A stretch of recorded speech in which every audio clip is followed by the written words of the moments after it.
Okay, this video is to help with practicing and remembering how to draw different diagrams. So the first example we're going to go through is a convex mirror. So we will be working with reflection rather than refraction. So if this is my mirror and this is my center point, the first thing I have to do is find the focal. So I count over how many spaces the center is away, and the halfway point will be my focal point.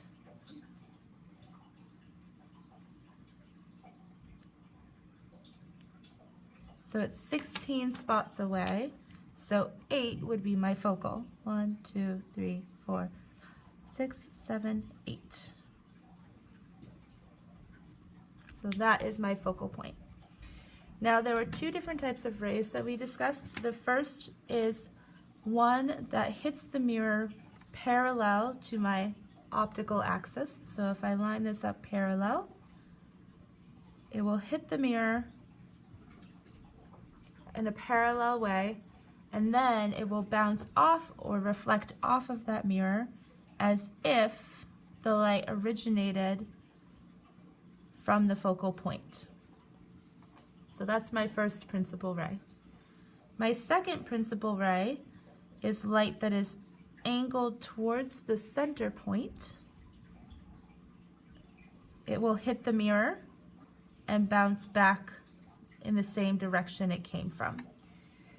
At this point, I have to look at my two rays and decide whether or not they are ever going to actually intersect. And since these two are moving away from each other, the distance between them is getting wider, then I know that they are not going to reflect, or they are not going to intersect. So I have to create an intersection by following those angles back into the mirror. And I use a dashed line to represent that because in reality, the light does not exist there. We use straight lines to represent the actual light rays themselves, dashed lines to represent light that we are creating. Where those two intersect is going to be the top of my image. Then I do the same thing from the bottom. So I hit parallel, then angle as if it came from the focal point and show my reflection. Since I already know that I had to follow the light back on the top, I'm just going to go ahead and do the same thing on the bottom. There's my first principal ray, and then my second principal ray is angled towards the center. Follow that one backwards.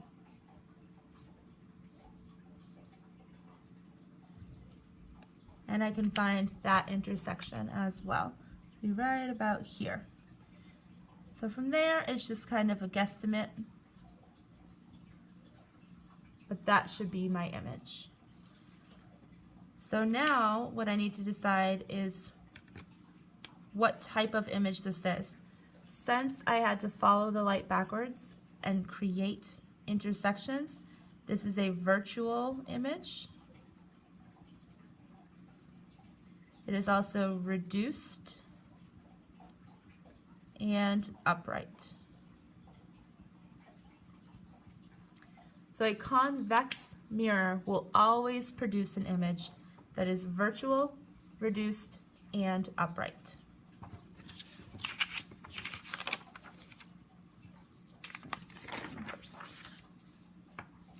The next type of image or type of mirror is a concave mirror.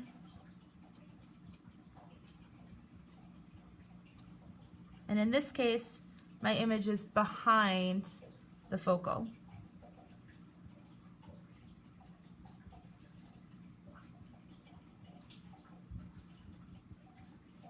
Okay. So again, I need to find my focal point.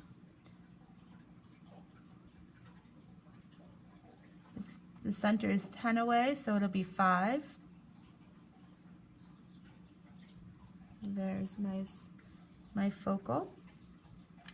And my light rays are going to react the exact same way.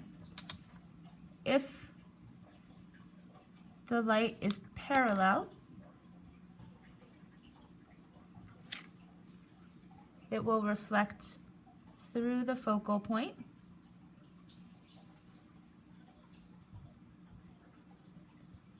And then the second ray reflects through the center and back on itself.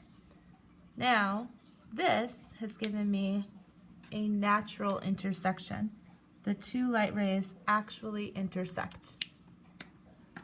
I'm actually going to switch colors for the bottom. So I'll draw my rays parallel, reflects through the focal,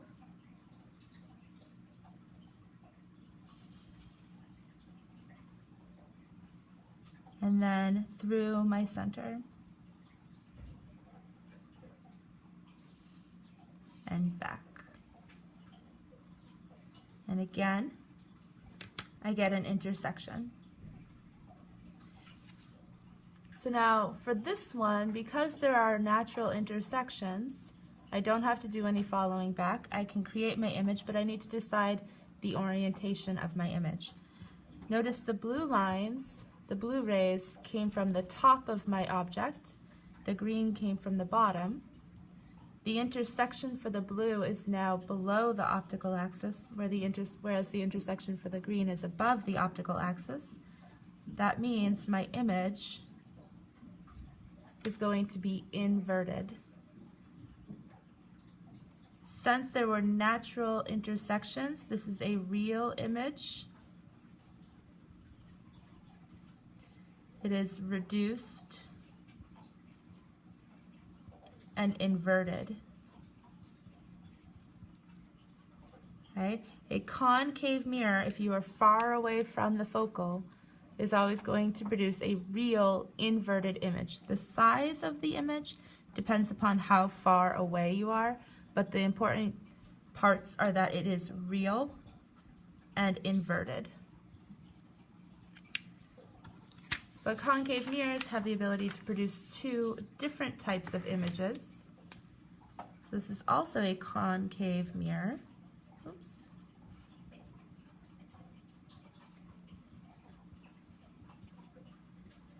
But it's in front of the focal.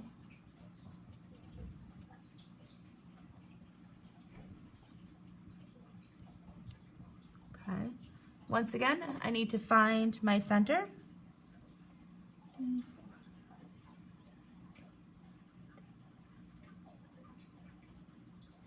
16 away. So my focal point is 8 away. Okay, I'm going to draw my lines. Parallel, reflects to the focal.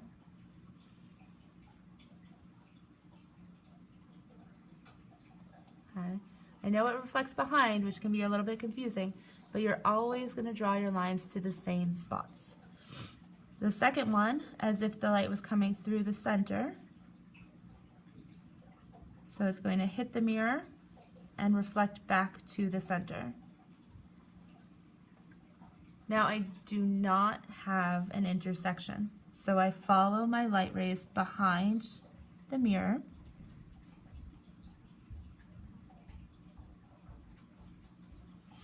Until I get an intersection.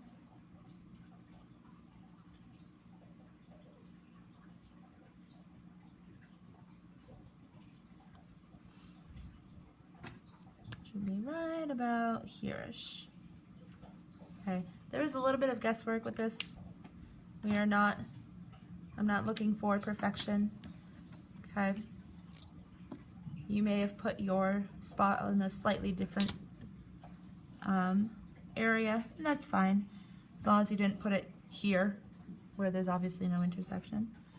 Okay, so for my bottom, hits the mirror, reflects through the focal.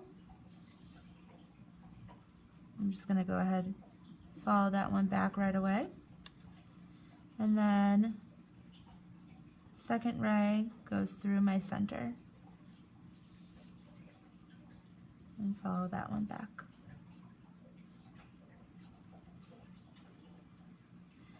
Now with these diagrams, it is important that you show where the real light actually is going. So you do want to show the reflected light, even if you have to follow back into the mirror. Okay, we'll say my intersections, I don't know, here-ish. And then I'm going to just guesstimate the rest of my shape.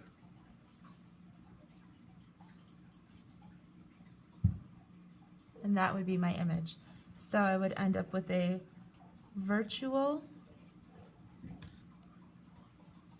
magnified, upright image.